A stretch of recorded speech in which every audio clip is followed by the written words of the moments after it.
एक 19 ईयर की लड़की एलिजाबेथ होम्स लोगों को बताती है कि वो एक ऐसी मशीन बना सकती है जो कि खून के सिर्फ कुछ बूंदों की मदद से करीब 200 मेडिकल टेस्ट कर पाएगी। इस प्रोसेस की कॉस्ट भी कम रहेगी और साथ ही में उसमें लगने वाला टाइम भी कम होगा। वो सिलिकॉन वैली में अपने इस प्रोजेक्ट पर काम करना शुरू कर देती है, जहाँ से एप्पल जैसी कंपनी शुरू हुई थी। अपने इस प्रोजेक्ट पर सक्सेसफुली काम करने के बाद वो एंजल इन्वेस्टर और वेंचर कैपिटलिस्ट को बताती है कि उसके अंकल को कैंसर हुआ था, जिसे वो आइडेंटिफाई नहीं कर पाई और जिसके चलते उनकी डेथ हो जाती है। वो लोगों को ये भी बताती थी कि उसे नीडल यानी कि सुई से काफी डर लगता है। तो जब ब्लड टेस्टिंग की बारी आती है तो she is very afraid of that, और इसी का सोल्यूशन निकालने के लिए उसने कुछ ऐसा सिस्टम लाया है जिससे पर्सन को नीडल की जरूरत नहीं पड़ती, ना ही बॉडी से ज्यादा खून निकालने की जरूरत होती है। बस आपकी फिंगर से खून के कुछ ही बूंद लिए जाते हैं और सारी प्रोसेस उसके बेसिस पर करी जाती है। उसने ऐसा मशीन बना लिया है और इन्वेस्टर उनकी कंपनी में इन्वेस्ट करने के लिए राजी हो जाते हैं। वो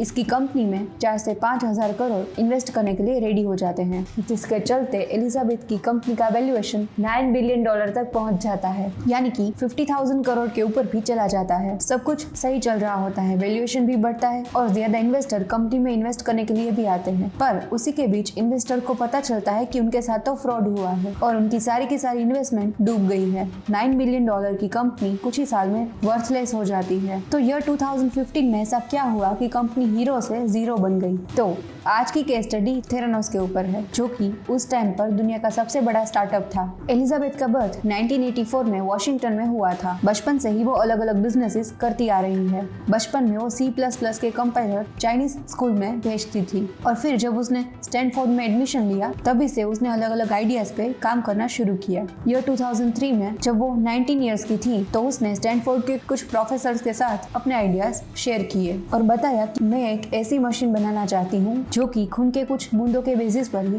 करीब करीब सारे टेस्ट कर पाए, और ये मशीन ऐसी होगी कि वो कैंसर जैसी बीमारियों को पहले से ही प्रिडिक्ट कर पाए। और टेक्नोलॉजी की मदद से ये सारी की सारी प्रोसेस को कम टाइम में, साथ ही टेक्नोलॉजी की मदद से इस प्रोसेस की जो टाइमिंग है वो भी कम हो जाए और उसके साथ ही उसकी कॉस्टिंग भी कम हो जाए। तो उनके प्रोफेसर्स ने उनके इस आइडिया का विरोध किया। दे सेड कि ये कोई पॉसिबल चीज नहीं है और उसका आइडिया फिजिक्स के लॉ के खिलाफ है, तो तुम्हारा ये प्रोजेक्ट कभी सक्सेसफुल नहीं हो पाएगा। तो उसने कुछ और प्रोफेसर को अप्रोच किया और उसमें से कुछ प्रोफेसर्स एलिजाबेथ के साथ ज्वाइन हुए। उसका कहना था कि ये सारा सिस्टम मुझे बदलना है। हम पिछले कुछ सालों से ब्लड टेस्टिंग के लिए वो पुरानी वाली मशीनरी यूज करते हैं जिसमें कुछ एडवांसमेंट तो हुई ही नहीं है, और वो चाहती थी कि ये पूरा प्रोसेस वो रिवोल्यूशनाइज कर दे। ये आइडिया कई सारे लोगों को फैसिनेटिंग लगा, तो इस पर काम करने के लिए एलिजाबेथ ने एक कंपनी शुरू की जिसका नाम उसने रियल टाइम क्योर्स रखा। बाद में कंपनी का नाम बदलकर उसने थेरानोस रख लिया, जो कि 2 वर्ड से बनता है, थेरापी एंड डायग्नोसिस। जैसे कि लगभग हर कंपनी की स्टोरी में होता है, जब लोग एलिजाबेथ के आइडिया को ना कहने लगे तब एलिजाबेथ उसे कहती थी कि मैं इस आइडिया को रियलिटी में बदल दूंगी और हेल्थ केयर सिस्टम को रिवोल्यूशनाइज कर दूंगी। अपने इस आइडिया पर काम करने के लिए एलिजाबेथ ने स्टैनफोर्ड से ड्रॉप आउट कर लिया, पैशनेटली अपने आइडिया पर काम करने लगी। जब भी एलिजाबेथ बात करती थी तो लोगों को उसकी आंखों में पैशन नजर आती थी। कुछ ही टाइम के अंदर एलिजाबेथ ने अपना डिवाइस रेडी कर लिया, जो कि उसके प्लान के अनुसार काम कर रहा था। उसने अपने डिवाइस का नाम एडिसन रखा। उसने कहा जिस तरह थॉमस एडिसन अपने प्रोजेक्ट में कई बार फेल हुए फिर भी उन्होंने गिव अप नहीं किया, उसी तरह जब हमने एडिशन पर काम करना शुरू किया, यानी कि मेडिकल डिवाइस पर काम करना शुरू किया, तब हमें भी कई सारे फेलियर का सामना करना पड़ा और उसके बाद बहुत बड़ी मेहनत करके ये प्रोडक्ट रेडी हुई है और इसी की वजह से हमने इसका नाम एडिसन रखा है।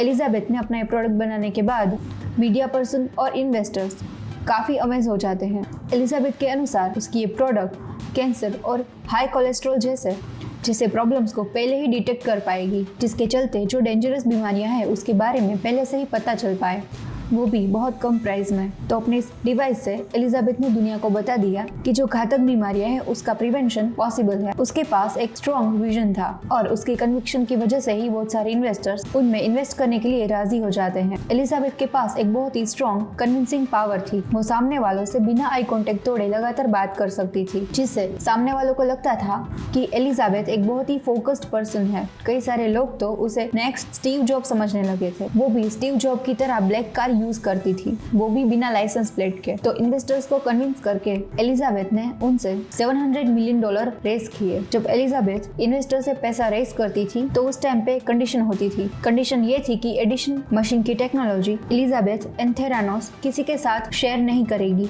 और ना ही इन्वेस्टर्स के साथ करेगी। इसके पीछे ट्रेड का सीक्रेट बताया गया ताकि कॉम्पिटिटर कंपनी उसकी कॉपी ना कर पाए। थेरानोस के बोर्ड पर स्टैनफोर्ड के प्रोफेसर और यूएस के सेक्रेटरीज थे, जिससे थेरानोस का बोर्ड काफी स्ट्रॉन्ग बोर्ड था, जिसके चलते बहुत सारे इन्वेस्टर्स भी थेरानोस के प्रति आकर्षित हुए थे। एलिजाबेथ को पता था कि उसे अपने प्रोडक्ट को कैसे मार्केटिंग करना है। इसके चलते उसने स्टेट गवर्नमेंट के साथ पार्टनरशिप करना शुरू किया। एलिजाबेथ के काफी स्ट्रॉन्ग कॉन्टेक्ट थे और अपने विजन की मदद से वो लोगों को, वो स्टेट गवर्नमेंट को बताती थी कि अगर वो पेशेंट को डॉक्टर के प्रिस्क्रिप्शन के बिना ही अलग अलग टेस्ट करने के लिए अलाउ करते तो ये चीज हेल्थ केयर के रिलेटेड कई सारी प्रॉब्लम्स को सॉल्व कर सकती है और आगे चलकर लोगों को जो बीमारियां होने वाली है उसके बारे में उनको पहले से ही पता हो। एलिजाबेथ के थॉट से इन्फ्लुएंस होकर यूएस के एरिजोना स्टेट ने डॉक्टर के अप्रूवल के बिना ही लोगों को टेस्ट ऑर्डर करने के लिए मंजूरी दे दी। एलिजाबेथ का प्रोडक्ट सब जगह छा रहा था, जिसके चलते कंपनी को बहुत सारी पब्लिसिटी मिल रही थी। फॉर्च्यून मैगजीन ने तो एलिजाबेथ को कवर पेज पे जगह दे दी। उस टाइम पे एलिजाबेथ दुनिया की सेल्फ मेड यंगेस्ट बिलियनर बन गई और जल्द ही उसकी नेटवर्थ $2 बिलियन से भी ऊपर चली गई।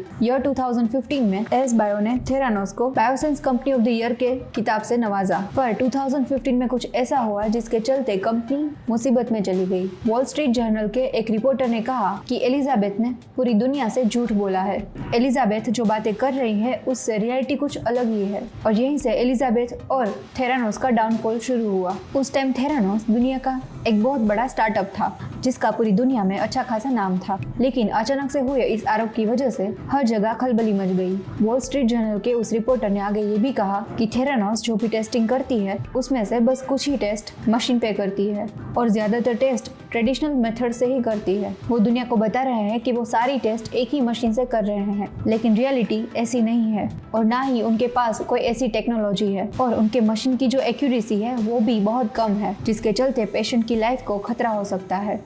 इसके बाद कई सारे रेगुलेटर्स और इन्वेस्टर्स ने इन मामले में छानबीन करी। यूएस की फूड एंड ड्रग एडमिनिस्ट्रेशन को पता चला कि थेरानोस जो टेस्टिंग कर रही है उसमें कई सारी इरेगुलरिटीज है, जिसके बाद एफटीआई ने लैब को चलाने से मना कर दिया क्योंकि ये पेशेंट के लिए घातक साबित हो सकता है। जब इन्वेस्टर ने इस पूरे मामले की जांच की तो दे गॉट टू नो कि उनके साथ तो धोखा हुआ है और एलिजाबेथ ने उन्हें फंसाया है। इसके बाद एलिजाबेथ खुद को डिफेंड करती रही। उसने कहा कि जब आप चीज़ों को बदलने की कोशिश करते हो तो लोग शुरुआत में कहते हैं कि आप क्रेजी हो, उसके बाद वो आपसे लड़ने लगते हैं और उसके बाद जाकर आप चीज़ें बदलते हो। तो चीज़ बदलने की जो प्रोसेस होती है उसमें लोगों के अपोजिशन का भी सामना करना पड़ता है।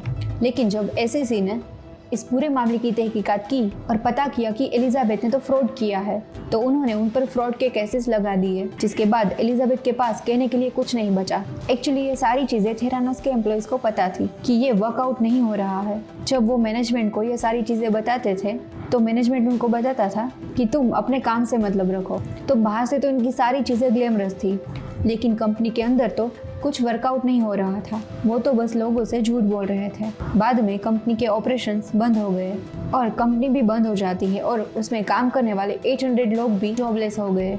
इसकी पूरी इन्वेस्टिगेशन के बाद एसएसी ने एलिजाबेथ और कंपनी के सीईओ रमेश बलवानी इन दोनों पर फ्रॉड के चार्जेस लगा दिए। इस पूरे मामले को सुनने के बाद सबके दिमाग में यही सवाल आता है कि अगर प्रोडक्ट रेडी ही नहीं था और एक्चुअल में कोई प्रोडक्ट था ही नहीं, एलिजाबेथ ने इन्वेस्टर से इतने सारे पैसे कैसे रेज कर लिए।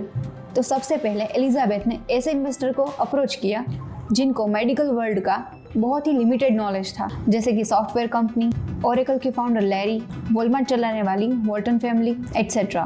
तो इनको मेडिकल फील्ड के बारे में कुछ ज़्यादा नॉलेज थी नहीं। उन्होंने बस एलिजाबेथ पे भरोसा करके उसके विजन और कन्विक्शन को देखकर उन पर इन्वेस्ट किया। एलिजाबेथ ने कंपनी के बोर्ड को बहुत ही स्ट्रॉन्ग बोर्ड बनाया। कंपनी के बोर्ड पर बहुत ही स्ट्रॉन्ग लोग थे। साथ में उन्होंने फंडिंग भी ऐसे लोगों से उठाई थी जो कि बहुत पावरफुल लोग थे, जैसे कि लैरी दुनिया के 7th रिचेस्ट पर्सन है और वॉल्टन फैमिली के ज़्यादातर लोग और मेंबर दुनिया के टॉप 10 रिचेस्ट पर्सन में आते हैं। तो बाकी के इन्वेस्टर ब्लाइंडली ट्रस्ट करके कंपनी में इन्वेस्ट करते थे। Second thing was confidence. Elizabeth बहुत ही कॉन्फिडेंट पर्सन थी। उसकी सभी बातों से ऐसा लगता था कि वो ये चीज़ बहुत ही कॉन्फिडेंटली एंड सच ही कह रही है, जिससे लोग भी उस पर भरोसा करते थे। बाद में जब ये फ्रॉड बाहर आया तब लोग ये सोच ही नहीं पा रहे थे कि एलिजाबेथ इस तरह से उनसे झूठ बोल सकती है। तो एक अलग ही लेवल का झूठा कॉन्फिडेंस एलिजाबेथ के पास था। थर्ड थिंग, उसने ट्रेड सीक्रेट का बहाना बनाकर इन्वेस्टर्स और बाकी लोगों को अपनी मेन प्रोडक्ट की टेक्नोलॉजी से दूर रखा। अब रीज़न भी ऐसा था कि जिसके चलते इन्वेस्टर भी उसे कुछ नहीं बोल पाते थे, क्योंकि मेडिकल इंडस्ट्री में ट्रेड सीक्रेट एक बहुत ही इम्पोर्टेंट चीज़ मानी जाती है। एलिजाबेथ इन्वेस्टर से कहती थी कि वो नहीं चाहती कि उनकी टेक्नोलॉजी जो है वो लीक हो जाए। एलिजाबेथ ने इन्वेस्टर को ये भी विश्वास दिला दिया था कि उसकी प्रोडक्ट गवर्नमेंट डिपार्टमेंट यूज़ होते हैं। उसने बोला कि US department of defence Afghanistan की बैटलफील्ड में थेरानोस की प्रोडक्ट यूज़ करते हैं, जहाँ से कंपनी को $100 मिलियन का रेवेन्यू भी आता है। बाद में पता चला कि US department of defence Theranos का कोई भी प्रोडक्ट यूज़ करती ही नहीं थी और ना ही कंपनी को वहाँ से कोई रेवेन्यू आता था। सिलिकॉन वैली की ज़्यादातर कंपनीज दुनिया बदलने के वादे करती है और वो उन्हें पूरा भी करती है। इसलिए जब थेरानोस दुनिया बदलने की बात कर रही थी तो इन्वेस्टर ने उनकी बातों पर विश्वास कर लिया। लेकिन उन्हें क्या पता था कि एलिजाबेथ का जो विजन है, उनकी जो प्रोडक्ट है, वो सब फेक है। उसका कॉन्फिडेंस, उसकी स्टोरी टेलिंग, ये सब कुछ दिखावा था, सब कुछ झूठ था। एलिजाबेथ एक कोल्ड माइंडेड स्कैमस्टर थी जिसने बहुत स्मूथली बहुत बड़ा फ्रॉड कर लिया, जिससे इन्वेस्टर की पूरी $700 मिलियन की इन्वेस्टमेंट डूब गई और कंपनी की वैल्यूएशन $9 बिलियन से ज़ीरो हो गई। अब इस पूरे मामले को देखकर ये पता चलता है कि या तो एलिजाबेथ पहले से ही झूठा विजन लेके आई थी और फ्रॉड करना चाहती थी, या फिर वो अपने विजन को लेकर ओवर ऑप्टिमिस्टिक थी, जिसके चलते जब लोग उसके आइडिया को ना कहने लगे, उसके बावजूद भी उसने इस विजन पर काम करने का सोचा और इम्प्रैक्टिकल प्रोडक्ट बनाने के बारे में सोचा। और जब प्रोडक्ट नहीं बन पाया तो ऑलरेडी इतना ज़्यादा ग्लैमर मिलने की वजह से उसे झूठ पर झूठ बोलने पड़े। तो केस चाहे जो भी हो, है तो वो फ्रॉड ही। तो एज अ इन्वेस्टर अगर आपको किसी भी कंपनी में इन्वेस्ट करना है तो उसकी पूरी डिटेल में एनालिसिस करनी चाहिए और साथ ही साथ कंपनी की जो मैनेजमेंट है उसका भी एनालिसिस करो, क्योंकि यहाँ पर जो फ्रॉड हुआ है वो कंपनी के मैनेजमेंट की वजह से ही हुआ है। So I hope you guys like this case study. Stay tune for the next one. अगर आपको ये वीडियो पसंद आई है तो इस वीडियो को लाइक एंड शेयर करें और आगे ऐसे ही इन्फॉर्मेटिव केस स्टडीज देखने के लिए हमारी चैनल को सब्सक्राइब करें। Press the bell icon to get all the notifications. Short videos देखने के लिए हमें इंस्टाग्राम पे फॉलो करें। हाथ बढ़ाओ, व्यापार बढ़ाओ। डाउनलोड फायदे प्रो नाउ।